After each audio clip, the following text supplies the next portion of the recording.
भर्खरै उज्यालो थियो नि त दिन भर्खरै यस्तो भएको छ त्यही भएर मलाई मनपर्छ क्या पहाड चाहिँ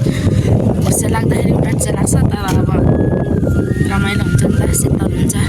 झापातिर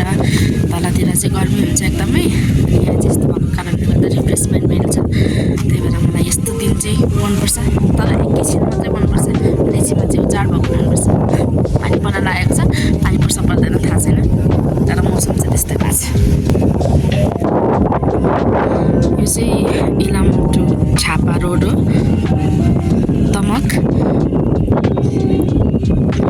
जान्छ यहाँदेखि चाहिँ त्यहाँनिर एउटा हाम्रो छिमेकीको घर छ तर सुको कारणले देख्न सकेको छैन सो गाइस तपाईँहरू पनि मजा लिन सक्नुहुनेछ यो भिडियो हेरेर